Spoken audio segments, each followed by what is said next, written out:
ನಮಸ್ತೆ ಗೆಳೆಯರೆ. ಚಾಂಪಿಯನ್ಸ್ ಟ್ರೋಫಿಯ ಫೈನಲ್ನಲ್ಲಿ ನ್ಯೂಜಿಲೆಂಡ್ ತಂಡವನ್ನು 4 ವಿಕೆಟ್ಗಳಿಂದ ಸೋಲಿಸಿ ಬರೋಬ್ಬರಿ 12 ವರ್ಷಗಳ ಬಳಿಕ ಭಾರತ ಐಸಿಸಿ ಚಾಂಪಿಯನ್ಸ್ ಟ್ರೋಫಿಯನ್ನು ಗೆದ್ದು ಬೀಗಿದೆ. ಈ ಮೂಲಕ ಒಂದೇ ವರ್ಷದ ಅಂತರದಲ್ಲಿ 2 ಐಸಿಸಿ ಟ್ರೋಫಿಗಳನ್ನು ಗೆದ್ದ ತಂಡ ಎಂಬ ದಾಖಲೆಯನ್ನು ಬರೆದಿದೆ. ಇದು ಟೀಂ ಇಂಡಿಯಾ ಗೆದ್ದ 3ನೇ ಚಾಂಪಿಯನ್ಸ್ ಟ್ರೋಫಿಯಾಗಿದೆ. ಇದಕ್ಕೂ ಮೊದಲು ಭಾರತ 2002ರಲ್ಲಿ ಮತ್ತು 2013ರಲ್ಲಿ ಚಾಂಪಿಯನ್ಸ್ ಟ್ರೋಫಿಯ ಚಾಂಪಿಯನ್ ಆಗಿತ್ತು. ಶುರುವಿನಿಂದ ಕೊನೆಯವರೆಗೂ ಬಹಳ ಕುತೂಹಲ ಮೂಡಿಸಿದ್ದ ಈ ಮ್ಯಾಚ್ನಲ್ಲಿ ಗೆಲುವು ಯಾರಿಗೆ ಸಿಗಲಿದೆ ಎಂದು ಎಲ್ಲರೂ ಕಾದು ಕುಳಿತಿದ್ದರು. ಎರಡೂ ಟೀಮ್ಗಳು ಸಮಬಲದ ಹೋರಾಟವನ್ನೇ ನಡೆಸಿದ್ದವು.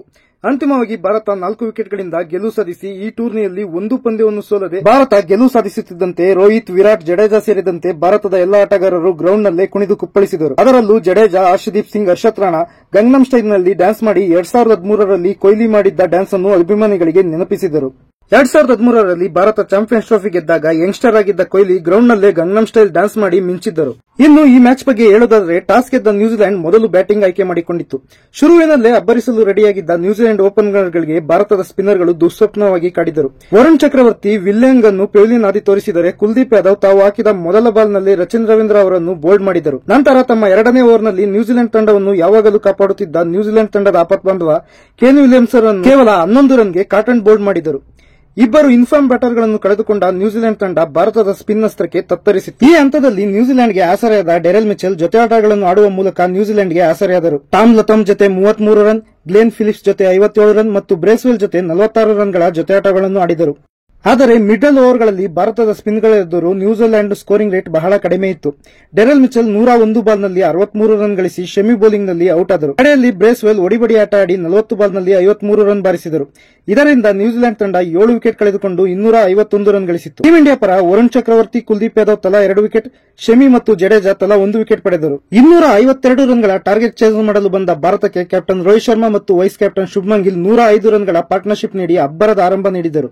ಈ ಟೂರ್ನಿ ಪೂರ ಅಷ್ಟಾಗಿ ಅಬ್ಬರಿಸಿದ ರೋಹಿತ್ ಶರ್ಮಾ ಮೆಗಾ ಫೈನಲ್ನಲ್ಲಿ ತಮ್ಮ ಕದರ್ ತೋರಿಸಿ ನ್ಯೂಜಿಲೆಂಡ್ ಬೌಲರ್ಗಳನ್ನು ಬೆಂಡೆತ್ತಿದರು. ಟೂರ್ನಿಯಲ್ಲಿ ತಮ್ಮ ಮೊದಲ ಅರ್ಧಶತಕವನ್ನು ಚೆಚ್ಚಿದರು. 31 ರನ್ ಗಳಿಸಿದ ಗಿಲ್ ಫಿಲಿಪ್ಸ್ ಹಿಡಿದ ಮತ್ತೊಂದು ಅದ್ಭುತ ಕ್ಯಾಚ್ಗೆ ಬಲಿಯಾದರು. ಭಾರತವನ್ನು ಫೈನಲ್ ವರೆಗೂ ಕರೆತಂದ ಕೊಹ್ಲಿ ಈ ಮ್ಯಾಚ್ನಲ್ಲಿ 1 ರನ್ಗಳಿಗೆ ಬ್ರೇಸ್ವೆಲ್ ಬೌಲಿಂಗ್ನಲ್ಲಿ ಔಟ್ ಆದರು. ಅತ್ತ ರೋಹಿತ್ ಕೂಡ 83 ಬಾಲ್ನಲ್ಲಿ 76 ರನ್ ಗಳಿಸಿ ಸ್ಟಂಪ್ ಔಟ್ ಆದರು. ಈ ಹಂತದಲ್ಲಿ ಪ್ರೆಷರ್ ಅನ್ನು ಸರಿಯಾಗಿ ನಿಭಾಯಿಸಿದ ಶ್ರೇಯಸ್ ಅಯ್ಯರ್ ಮತ್ತು ಅಕ್ಷರ್ ಪಟೇಲ್ ಜೋಡಿ 75 ಬಾಲ್ನಲ್ಲಿ 61 ರನ್ಗಳ ಜೊತೆ ಆಟ ಆಡಿ ಭಾರತದ ಗೆಲುವನ್ನು ಸುಗಮಗೊಳಿಸಿದರು. 62 ಬಾಲ್ನಲ್ಲಿ 2 4 2 ಸಿಕ್ಸರ್ ಬಾರಿಸಿ 48 ರನ್ ಗಳಿಸಿ ಶ್ರೇಯಸ್ ಅಯ್ಯರ್ ಔಟ್ ಆದರು. ಅಯ್ಯರ್ಗೆ ಸಾಥ್ ನೀಡಿದ ಅಕ್ಷರ್ ಪಟೇಲ್ 29 ರನ್ ಗಳಿಸಿದರು. ಇವರಿಬ್ಬರು 20 ರನ್ ಅಂತರದಲ್ಲಿ ಔಟ್ ಆದಾಗ ಮತ್ತೆ ಒತ್ತಡ ಭಾರತದ ಮೇಲಿತ್ತು. ಆದರೆ ಕನ್ನಡಿಗ ಕೆಎಲ್ ರಾಹುಲ್ ಮತ್ತು ಹಾರ್ದಿಕ್ ಪಾಂಡ್ಯ ಯಾವುದೇ ಒತ್ತಡವನ್ನು ತಮ್ಮ ಮೇಲೆ ತೆಗೆದುಕೊಳ್ಳದೆ 36 ಬಾಲ್ನಲ್ಲಿ 38 ರನ್ ಜೊತೆ ಆಟ ಆಡುವ ಮೂಲಕ ಭಾರತ ಗೆಲುವನ್ನು ಕನ್ಫರ್ಮ್ ಮಾಡಿದರು. ಕಡೆಯಲ್ಲಿ ಜಡೇಜಾ 4 ಬಾರಿಸುವುದರೊಂದಿಗೆ ಭಾರತ 12 ವರ್ಷಗಳ ಬಳಿಕ ಚಾಂಪಿಯನ್ಸ್ ಟ್ರೋಫಿಯನ್ನು ಗೆದ್ದು ಚಾಂಪಿಯನ್ ಆಯಿತು. ಅಂತಿಮವಾಗಿ ಭಾರತ 49 ಓವರ್ನಲ್ಲಿ 6 ವಿಕೆಟ್ ಕಳೆದುಕೊಂಡು 254 ರನ್ ಗಳಿಸಿತು. ಕೋಟ್ಯಾಂತರ ಭಾರತೀಯ ಕನಸನ್ನು ಟೀಂ ಇಂಡಿಯಾ ಆಟಗಾರರು ಈ ಗೆಲುವಿನೊಂದಿಗೆ ನನಸು ಮಾಡಿದರು. ಟೂರ್ನಿ ಪೂರ ಅಮೋಘ ಆಟ ಆಡಿದ ಟೀಂ ಇಂಡಿಯಾ 25 ವರ್ಷಗಳ ಹಿಂದೆ 2000ನೇ ಇಸ್ವಿಯಲ್ಲಿ ಚಾಂಪಿಯನ್ ಟ್ರೋಫಿಯ ಫೈನಲ್ನಲ್ಲಿ ಸೋತಿದ್ದ ಸೋಲಿಗೆ ನ್ಯೂಜಿಲೆಂಡ್ ವಿರುದ್ಧ ಸೇಡು ತೀರಿಸಿಕೊಂಡಿತು. 9 ತಿಂಗಳ ಗ್ಯಾಪ್ನಲ್ಲಿ ಭಾರತ 2 ಐಸಿಸಿ ಟ್ರೋಫಿಗಳನ್ನು ಬ್ಯಾಕ್ ಟು ಬ್ಯಾಕ್ ಗೆಲ್ಲುವ ಮೂಲಕ ವಿಶ್ವ ಕ್ರಿಕೆಟ್ನಲ್ಲಿ ತಾನೇ ನಂಬರ್ 1 ತಂಡ ಎಂಬುದನ್ನು ಜಗತ್ತಿಗೆ ತೋರಿಸಿಕೊಟ್ಟಿದೆ. ಫೈನಲ್ನಲ್ಲಿ ನಾಯಕನ ಆಟ ಆಡಿದ ರೋಹಿತ್ ಶರ್ಮಾ ಪಂದ್ಯಶ್ರೇಷ್ಠ ಪ್ರಶಸ್ತಿಯನ್ನು ಪಡೆದರೆ, ಟೂರ್ನಿ ಪೂರ ಅದ್ಭುತ ಬ್ಯಾಟಿಂಗ್ ಮಾಡಿದ ರಚಿನ್ ರವೀಂದ್ರ ಸರಣಿ ಶ್ರೇಷ್ಠ ಪ್ರಶಸ್ತಿಯನ್ನು ಪಡೆದುಕೊಂಡಿದ್ದಾರೆ.